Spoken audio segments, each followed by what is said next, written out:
여러분들 주 안에서 만나서 반갑습니다. 우리 사랑하는 우리 김남수 목사님 사모님 이렇게 또 뵈서 반갑고, 또 우리 특별히 우리 아시는 장로님도 계셔서 아주 반갑습니다. 여러분 주 안에서 반갑고 또 축복합니다.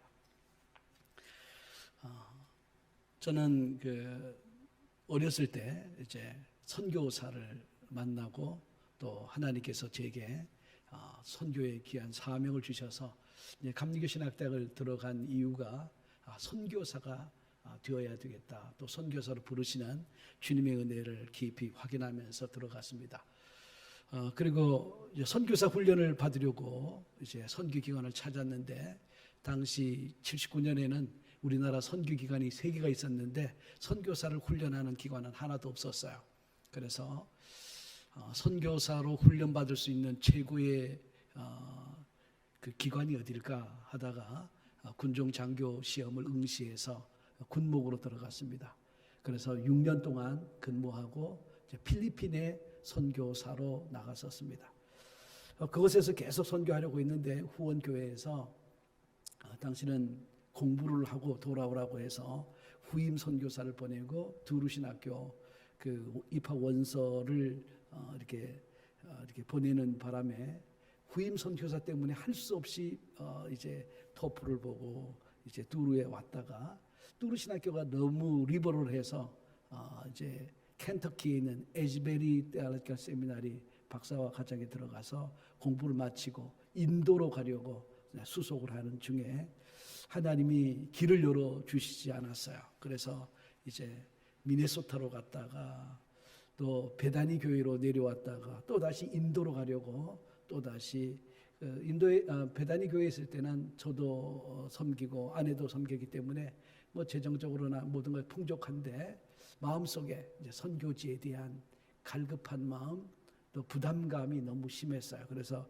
또 이제 사임을 하고 하는데 또 길이 안 열려서 이제 리빙스턴 교회로 파송을 받고, 또 이제 내리교회를 섬기다가 이제 그러는 과정에서 지난 11년 동안에는 선교지로 가려고 하는 마음이 점점 적어지고, 또 선교 현지에 이제 세미나나 또 기타 사역을 위해서 나가면 어떤 마음이 들었냐면, 선교지 가서 못 살겠다, 너무 힘들다, 이런 마음이 들었어요.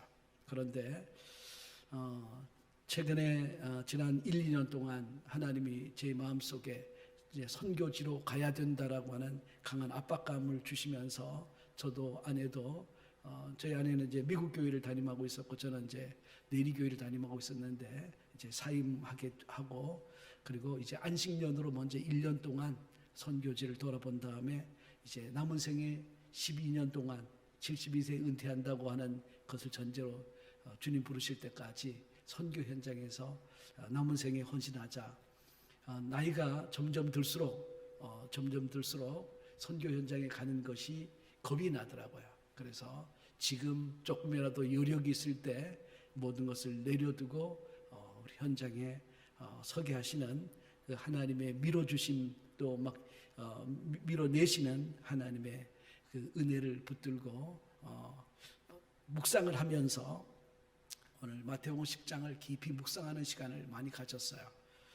그래서 오늘 여러분 설교 제목이 이렇게 좀 이렇게 특이한 제목이죠. 성경 본문 전체가 마태복음 10장이 우리에게 보여주는 것은 선교란 뭐냐? 저는 이리와 함께 춤추는 양들이 선교사다. 선교는 뭐냐? 이리와 함께 춤추는 것, 이게 선교다라고 하는 그런 생각을 하게 되었습니다. 자, 그러면서 이리는 누구고 양은 누구인지 오늘 우리 말씀을 통해서 우리 함께 보도록 하죠. 우리 10장 1절에 보면 예수께서 그의 12 제자를 부르사 더러운 귀신을 쫓아내며 모든 병과 모든 약한 것을 고치는 권능을 주셨다라고 했습니다. 선교라고 하는 것은 주님의 부르심과 함께 시작돼요. 로마서 1장 7절에 로마에서 하나님의 사랑하심을 받고 모든 성도로 부르심을 받은 자에게 하나님 우리 아버지와 주 예수 그리스도로부터 은혜와 평강이 너에게 넘치기를 원하노라. 오늘 12 제자는 특별한 사람들이 아니라 모든 성도를 대표하는 사람들이에요. 저와 여러분들을 대표하는 사람들이었고, 오늘 저와 여러분들이 바로 주의 제자들인 것 믿으시기를 주님의 이름으로 축복합니다. 네, 저와 여러분이 제자입니다. 우리 여러분 가장 환한 얼굴로 우리 옆에 있는 남편 또 아내 이웃 옆에 있는 동료를 바라보면서 우리가 제자입니다 이렇게 인사합니다. 가장 화사한 얼굴로 우리가 제자입니다. 네.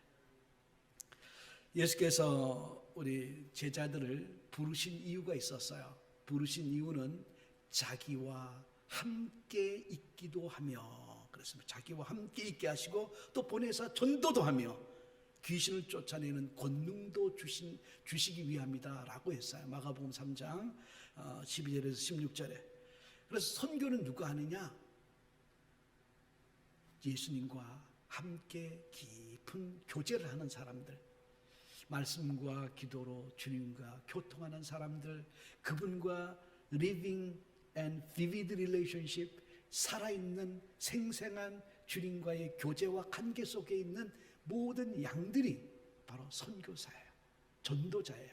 특별한 사람들이 하는 게 아니에요. 오늘 여러분들 여기 보니까 전도는 축복입니다 했는데, 여러분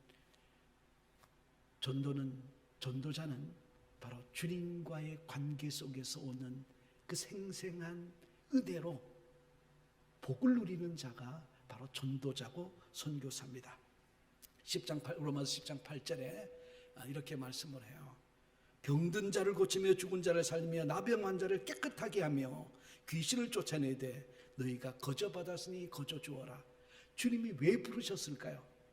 우리 주님이 우리를 부르신 이유는 그분의 생명, 그분의 은혜, 그분의 축복, 그분의 권능을 부어주시기 위함이에요. 주님과 함께 있기도 하며 그래서 선교는 주님과 함께 있으면서 그분과의 관계 속에서 그분의 생명으로 충만해진 사람들이 거저 주기 시작하면서 선교가 시작돼요. 뭐를 거저 주는 걸까요? 우리는 살면서 다 내가 노력해서 수고해서 그리고 고생해서 벌었다라고 생각을 해요. 근데 사실 내가 노력하고 고생하고 수고해서 벌은 것보다는 거저 부어진 것이 많습니다. 여러분의 생명은 여러분들이 거저 받은 거예요. 하나님이 여러분의 부모를 통해서 우리에게 거저 주신 것이 우리 생명이에요. 육신의 생명도 그렇고, 그리고 여러분이 거듭나 하나님의 자녀가 되는 일에 있어서 저와 여러분의 수고와 노력과 경건이 없었어요. 전적으로 은혜로 거듭나고 하나님의 자녀로 불림받은 것 믿으시죠? 우리 로마서 5장 6절, 8절, 10절에는 뭐라고 했냐면 우리가 연약했다.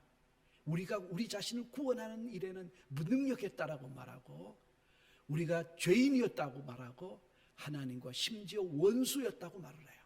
이런 우리를 조건 없이 하나님의 자녀로 용납해 주신 하나님, 우리 죄를 1만 달란트의 죄악, 도저히 용서받을 수 없는 그 죄악을 용서해 주시는 하나님의 놀라운 은혜, 그리고 우리를 사랑해 주시는 그 풍성한 사랑으로 저와 여러분이 모든 것을 거저 받았어요.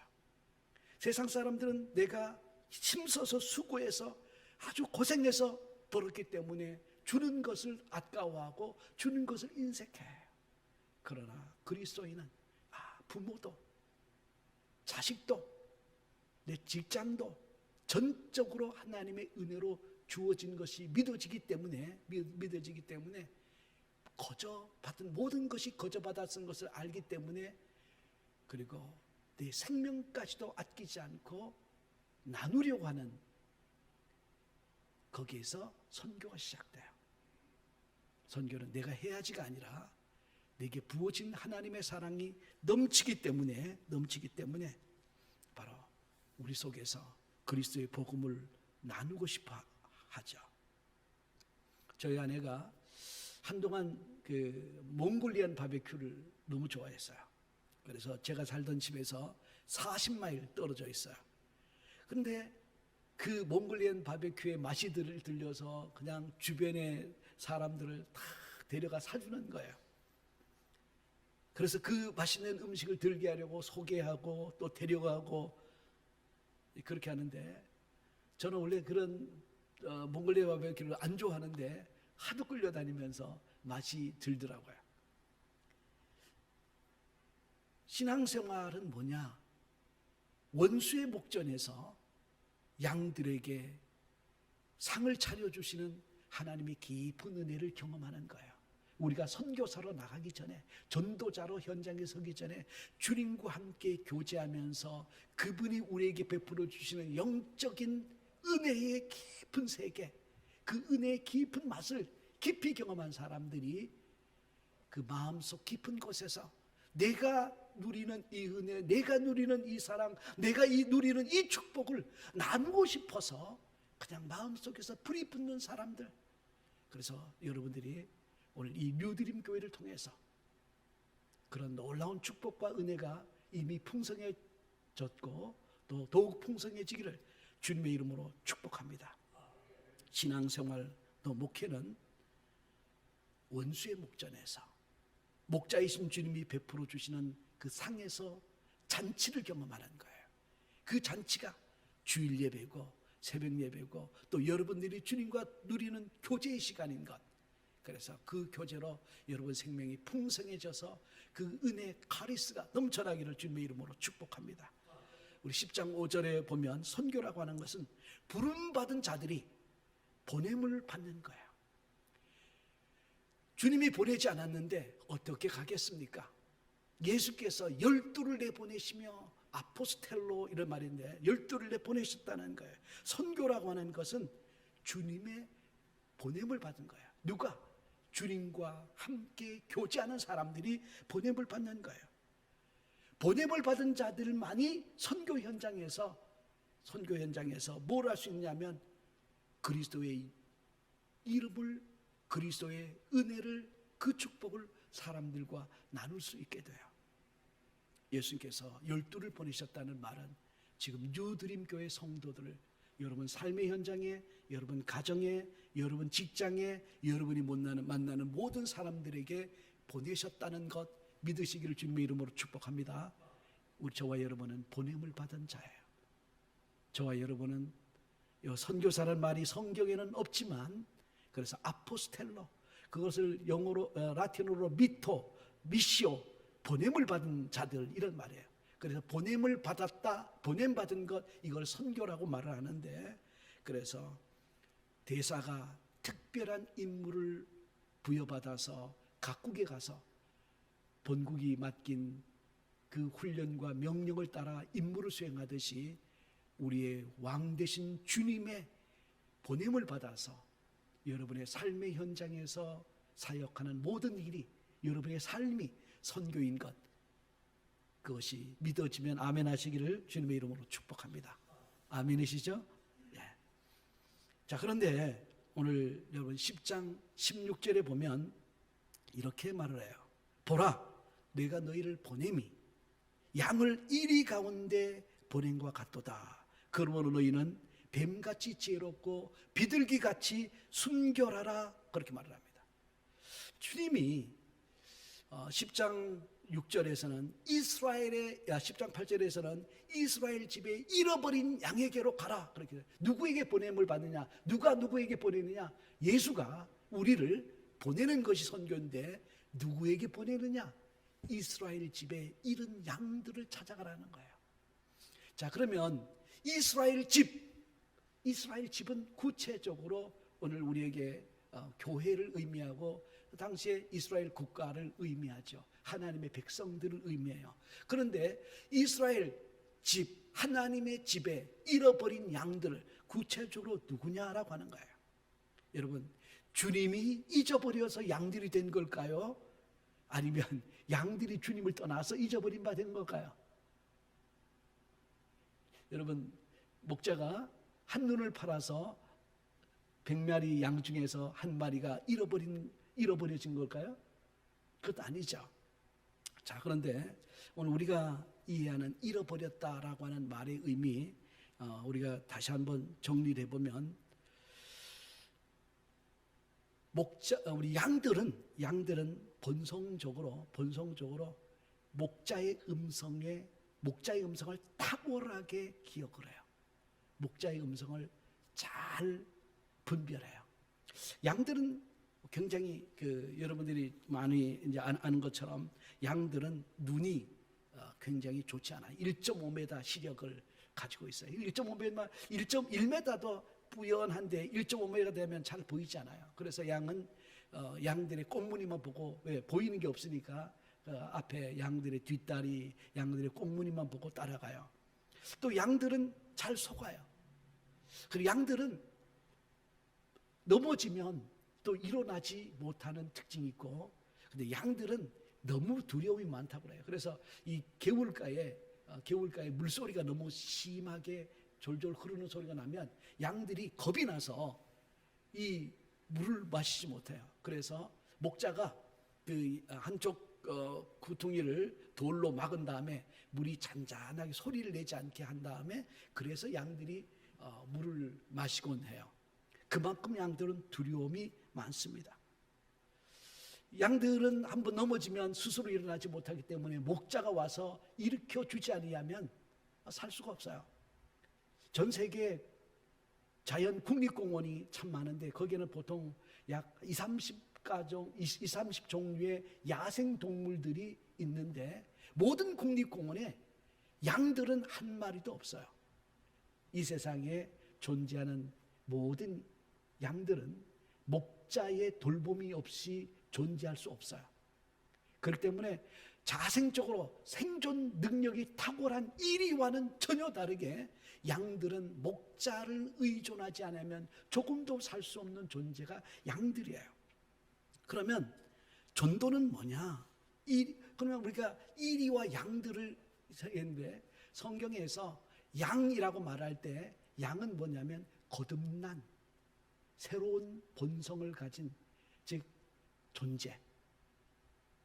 우리 인생은 다 태어나면서부터 우리 인생이 처음 지음을 받았을 때 양으로 태어났어요. 목자가 없이는 살 수 없는 존재로 지음을 받았는데, 사단의 유혹을 받으면서 우리 인생은 하나님의 자원, 하나님의 은혜 없이도 내 능력, 내 경건, 내 노력, 내 방법으로 잘 살 수 있다는 착각을 하게 되면서 하나님을 의존하지 않죠. 하나님을 경쟁상대로 여기고, 그리고 내가 하나님처럼 되려고 노력을 해요. 아담의 본성을 가진 모든 존재가 바로 이리들이에요. 그래서 이리는 여기서 바로 거듭나지 않은 아담의 본성을 가지고 하나님의 자원과 하나님의 은혜 없이 내 노력으로 살아가려고 하는 일체의 모든 사람들이 다 이리와 같은 사람들이에요. 저와 여러분들이 한때 이리였다는 것 아시죠? 우리 한번 따라해 볼까요? 우리는 한때 이리였습니다. 그런데 우리가 그리스도 예수를 구주로 믿고 우리는 주님의 은혜 없이는 살 수 없는 존재구나. 아들이 아버지의 돌봄 없이 살 수가 있겠습니까? 목자가 양이 목자의 돌봄 없이 한순간도 살 수 없는 것처럼 우리가 그분의 은혜, 그분의 사랑, 그분의 돌봄 속에서 살아가고 있는 가장 복된 존재예요. 그래서 우리가 잃어버린 양이 됐다는 것은 뭐냐면, 주님의 돌봄 없이도 내가 잘 살 수 있다. 주님의 음성이 들리지 않는 상태, 이게 바로 잃은 양이 되는 시작이에요. 오늘 여러분들이 여기 왜 와 있습니까? 주님의 음성을 듣기 위함이에요. 주님의 음성 속에 담겨진 그분의 은혜, 그분의 축복, 그분의 사랑, 이게 복음이죠. 우리는 주님의 은혜 없이는 한순간도 살 수 없습니다. 그래서 그 목자의 음성을 사모하는 사람들, 바로 양들이에요. 그런데 주님께서는 이 양들을 잃어버린 양들에게 보내는 거예요. 전적으로 주님만 의존하는, 주님의 음성을 듣고 주님의 말씀의 인도함을 받는 사람을, 잃은 양들, 주님의 음성을 잊어버리고 내 생각, 내 방법, 내 뜻대로 살아가려고 애쓰는, 근데 본성은 거듭난데 세상에 살면서 이리의 습성대로 내 능력으로 신앙생활 잘해보려고, 내 경건으로 하나님을 영광스럽게 해보려고 애쓰는 모든, 그래서 주님의 음성이 들리지 않는 모든 사람들이 잃은 양인 것. 혹시 여러분들은 잃은 양입니까? 아니면 주님의 음성이 들려지는 양이십니까? 주님의 음성, 그분과의 생생한 관계 속에서 그분의 은혜를 누리는 우리 양들이 되시기를 주님의 이름으로 축복합니다. 오늘 사랑하는 성도 여러분, 거듭난 성도의 새로운 본성, 이게 양이고 이스라엘 집의 양이에요. 그런데 그분의 음성보다는 세상의 목소리가 들려지고 내 욕심을 따라 살아갈 때 주님의 음성이 들리지 않게 되는데 잃은 양이 되는 거예요. 사랑하는 성도 여러분, 교회는, 그래서 선교는 어디에서 시작하느냐? 왜 주님께서 이스라엘 집에 잃어버린 양에게로 가라 라고 말씀하느냐면, 우리 교회 안에는 잃은 양들이 참 많아요. 1997년에 한미준, 한국교회 미래를 준비하는 모임에서 우리 1차 한국교회 11시 예배를 드리고 나오는 모든 사람들 향해서 9월에 확신이 있습니까? 하면서 여러 가지 이제 설문조사를 했는데, 약 93% 사람들이 교회는 다니지만 구원에 확신이 없다라고 대답한 적이 있어요.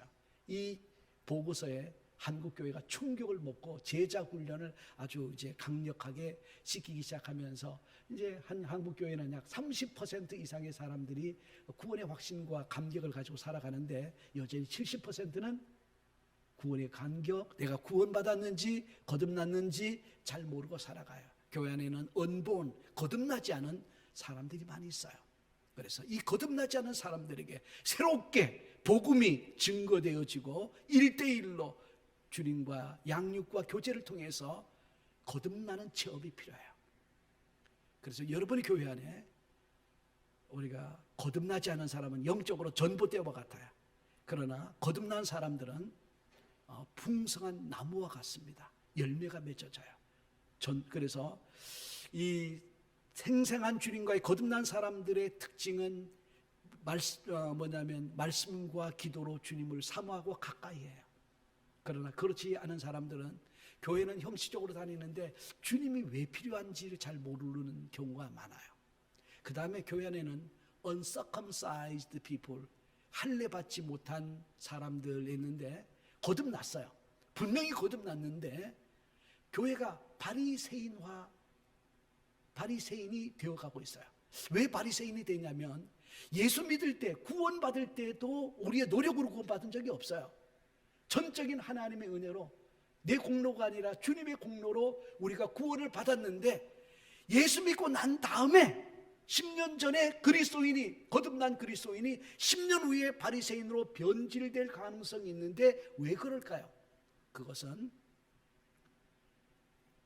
내가 예수를 위해, 나 같은 죄인을 구원해 주신 예수를 위해 충성해야지, 헌신해야지 할 때 성화의 주체가 누구냐면 내가 될 때 그래요.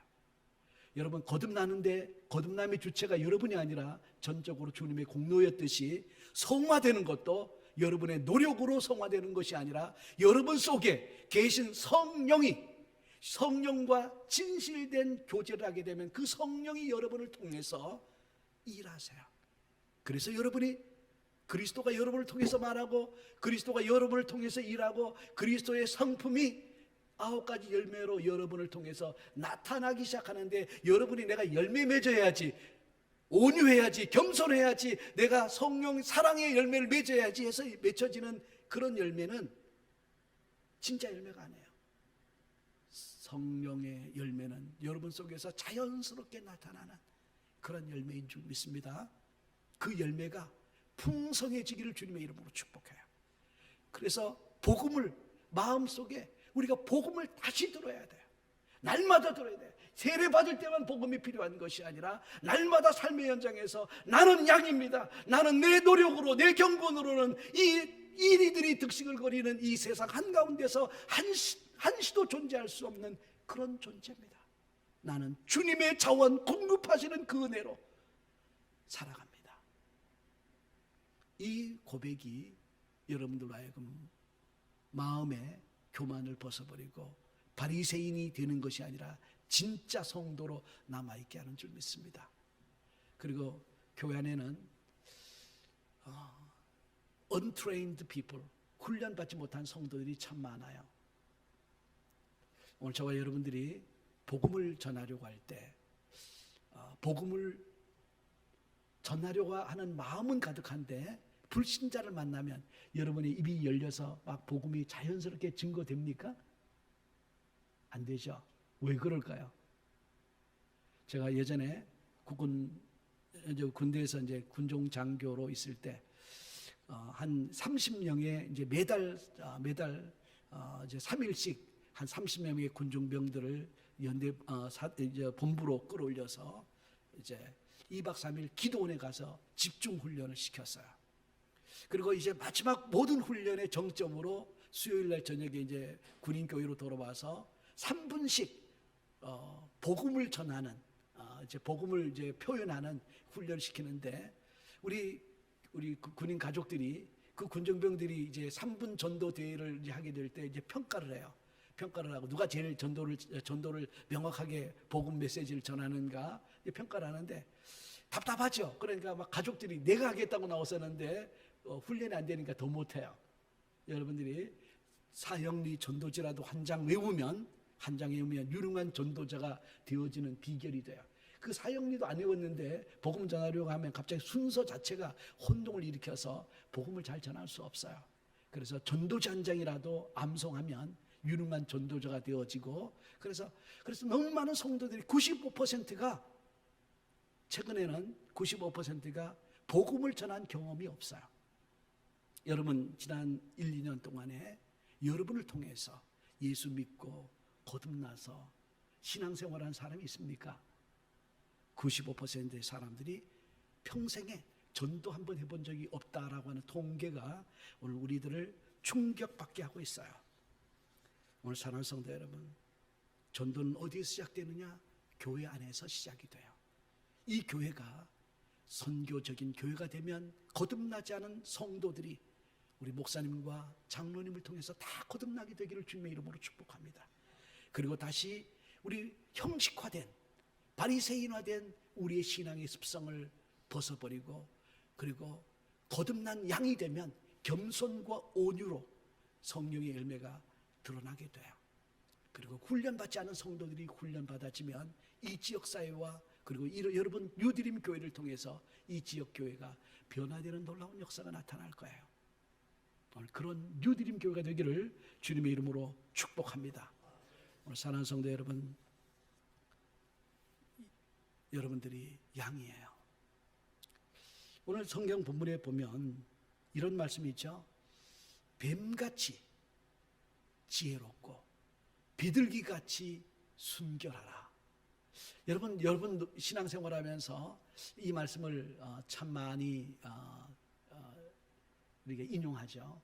그런데 뱀같이 지혜롭고 비둘기같이 순결하는 비결이 뭘까요? 여러분의 노력으로 뱀같이 지혜로워질 수 있을까요? 비둘기같이 순결해질 수 있을까요? 저도 목회하면서 이 말씀을 참 지켜보려고 노력했는데 내 노력과 내 방법으로는 아무리 뱀같이 지혜롭고 비둘기같이 순결하려고 해도 사람들은 내 허물을 잘 찝어내고 그리고 내가 지혜롭지 못하다는 것을 너무 잘 지적해요. 그런데 놀라운 사실은 양은 어리석어요. 근데 양은 아까 금방 말씀했듯이 양은 어리석고 양은 앞이 보이지 않고 양은 겁이 많고 양은 무능력하고 생존 능력이 하나도 없는데 이 이리는 생존 능력이 탁월해요. 자기 힘 좌우 자기 능력으로 이 세상을 잘 살아가요. 그런데 그런 세계 가운데서 양이 이 이리들 가운데서 어떻게 존재할 수 있느냐? 비결은 오직 양의 유일한 장점은 목자의 음성을 잘 듣는 거예요. 저와 여러분이 오늘 삶의 현장에서 목자이신 주님의 은혜의 세계를 깊이 경험하고, 그리고 목자이신 주님의 은혜의 세계는 뭐냐면, 양은 나는 약한데, 내가 약함을 아는 것이 지혜예요. 나는 약한데 주님이 강하시다. 나는 어리석은데 주님은 지혜로우시다. 나는 무능력한데 주님은 능력이 많으신 것이 경험되어져서 주님만 의존하는 사람, 그리고 주님의 음성에 귀 기울이고 따라가는 사람, 그 사람은 뱀같이 지혜롭고 비둘기같이 순결해질 수밖에 없어요. 저와 여러분의 능력이 아니라 여러분 속에 계신 그리스도가 여러분을 뱀처럼 지혜롭고 비둘기처럼 순결하게 만들어 가시는 것, 그것이 바로 선교예요. 선교는 순종해서 이리 가운데 들어가면 성령이 여러분 뒤에서 또 여러분의 눈이 스승을 볼 것이라고 이사야 40장에서 말하는데, 그 스승이 누구냐? 성령이에요. 성령이 스승이 되셔서 여러분 속에서 이리로 가라, 이 길이 바른 길이다 말씀해 주실 거예요. 그렇게 되면 뱀처럼 지혜롭고 비둘기처럼 순결해진, 그래서 정말 능력과 역사가 나타나면서 어떤 현상이 나타날까요? 우리 주님이 여러분 한번 상상해 보시겠어요? 이리 가운데 들어가면 양들이 어떻게 될까요? 순식간에 잡혀 먹죠. 주님께서는 저와 여러분들이 잘 잡혀 먹기를 원하세요. 그런데 잘 잡혀 먹는데 우리가 뭐 육신적으로 핍박을 받고 박해를 받고 이런 차원이 아니라, 여러분이 핍박을 받을 때, 또 여러분들이 고난을 받을 때, 어려움을 받을 때, 속상한 일이 있을 때 등등 많은 것이 있을 수 있지만, 그러나 마태복음 5장 8절에서 3절에서 우리 팔복이 쭉 나오는데, 팔복의 마지막에 핍박 받을 때 기뻐하고 즐거워하라, 하늘에서 너희 상이 큼이라. 우리는 누명을 쓰면 견딜 수가 없어요. 속이 상해서 화병이 생기지 않고 사람들이. 그런데 저도 목회하면서 여러분들도 또 신앙생활하면서 억울한 말 듣고 누명을 쓰고 아파할 때가 많죠. 그런데 제가 목회하면서 모든 목회를 기쁘고 즐겁게 할 수 있었던 비결 하나는, 너희를 핍박하는 자를 기뻐하고 즐거워하라, 하늘에서 너희 상이 큼이라. 너희를 향하여 온갖 악한 말을 할 때 기뻐하고 즐거워하라. 저는 이 하나님의 은혜를 붙들 때 우리는 좋은 환경, 좋은 사람, 좋은 일, 이것을 우리가 판단해요. 그래서 어려운 일을 만나면 기도해야지 하고 이제 기도하기 시작하는데, 그래서 왜 기도하느냐면 하나님이 어려운 환경을 바꿔 주십시오, 또 좋은 일을 주십시오라고 하는데, 하나님이 범사에 감사라고 하는 말은 우리 눈에 좋은 환경이 아닐지라도 그 좋은 환경이 아닌 것을 통해서 우리를 유익하게 하시는, 성숙하게 하시는 하나님의 놀라운 일이 있는데, 우리는 그것을 무시하고 살 때가 참 많습니다. 그런데 사랑하는 성도 여러분, 양은 우리 속에 목자의 음성을 듣고 현장에 나가서 우리가 핍박을 받고 고난을 받고 또 영적으로 잡혀먹는 그런 것을 경험한다고 하더라도 조금도 놀라지 말 것은 뭐냐면, 우리가 잡혀먹는 것이 아니라 우리 속에 계신 그리스도가 그들에게 먹힌 거예요. 스데반을 죽인 바울이 다메섹 도상에 가는 중에 거듭나게 되었는데, 스데반을 통해서 드러난 예수를 바울이 본 거예요. 먹은 거예요. 그리고 드디어는 거듭나서 그도 이리가 변해서 양들이 되어서 수많은 사람들에게 핍박과 박해를 당하면서 보여준 것이 뭐냐면, 모든 사람들에게, 모든 이리들이 그 양인 바울을 보면서 왜 저 사람은 온갖 고난과 박해를 자초하면서 우리들에게 이 복음을 전하는 것일까? 라고 경험할 때 그들이 예수를 성만찬으로 먹게 되면서 그들도 변화의 놀라운 역사가 나타나기 시작하는 줄 믿습니다. 여러분들이 억울한 일을 당하면, 억울함을 기쁘게 여기시면, 그 여러분들을 억울하게 하는 이리들이 여러분을 통해서 예수를 먹는 놀라운 역사가 시작된 거예요. 그러면 그들도 곧 이리가 변해서 양들이 되어지는 놀라운 축복의 역사, 사건이 일어나요. 선교는 이리와 함께 춤을 추는 거예요. 잡혀 먹는 것이 아니라 하나님의 전능한 능력이 그들에게 나타나면서 그 이리들이 변해서 양들이 되어지고, 또 그 양들이 이리 가운데 들어갈 때마다 뱀처럼 비둘기처럼 순결하고 지혜롭게 하시는 성령의 역사로 말미암아 수많은 이리들이 양이 되어지는 거듭나는 변화의 놀라운 역사가 나타나요. 지금 여러분이 가 있는 케냐의 선교팀을 통해서 그런 놀라운 역사가 드러나게 되기를 주님의 이름으로 축복합니다. 바로 전도는 죄인을 회개와 믿음을 통해서 거듭나게 하는 일이고, 선교는 전도를 성공적으로 이루기 위해서 연루된 모든 행위를 말해요. 뉴드림 교회가 4개의 선교팀을 보내고, 또 여러분 각 사람이 바로 성령의 음성, 목자의 음성을 붙들고 여러분 직장에서, 가정에서, 주변에서 섬기는 모든 일들을 통해서 누가 나타나요? 그리스도가 나타나요. 마지막으로 한 말씀만 읽고 말씀을 마치려고 해요. 32절 33절에 누구든지 사람 앞에서 나를 시인하면 나도 하늘에 계신 내 아버지 앞에서 그를 시인할 것이요, 누구든지 사람 앞에서 나를 부인하면 나도 하늘에 계신 내 아버지 앞에서 그를 부인하리라. 선교는 모든 환경, 모든 상황에서 주님을 시인하는 거예요. 여러분의 삶의 현장에서 예수를 날마다 붙들죠. 시인하는 거예요. 여러분 박해 받을 때, 채찍을 받을 때 많은 사람은 두려움 때문에 예수를 부인하는 사람들이 간혹 있어요. 그런데 두렵더라도 나 같은 죄인을 용납해 주신 그분의 은혜를 붙들고 다 믿음으로 그리스도를 시인하면서 박해를 견뎌내는 것, 그게 시인하는 거예요. 우리 한국에서 신사참배를 마치고 나왔을 때 옥중 성도들이 박해를 받을 때 예수를 잘 시인했어요. 왜? 감옥에도 갔으니까. 그런데 감옥에 갔다 오고 난 다음에는 뭘로 그분들의 마음이 충만해졌냐면 자기 의로 충만해졌어요.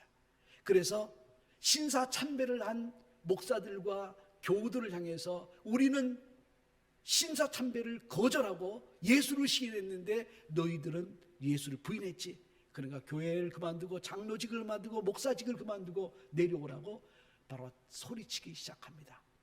그래서 한국교회는 큰 비극 속에 들어갔어요. 다툼과 싸움 속에 들어갔어요. 근데 만일 그때 그분들이 내가 온갖 박해와 고문 가운데서도 예수를 붙들 수 있었던 것은 내 능력과 내 노력과 내 참음이 아니고 내 속에 계신 성령의 역사였습니다. 오직 영광 받으실 일은 성령밖에 없고 나를 구원해 주신 예수밖에 없습니다 라고 고백을 했다고 한다면 한국교회는 어떻게 변화됐을까요? 놀라운 변화가 일어났을까요? 그 예수를 부인했던 사람들이 내가 내 고통만 생각했구나, 내가 예수를 붙들지 않았었구나, 그 환경 속에서 이제 나는 예수를 붙들어야지.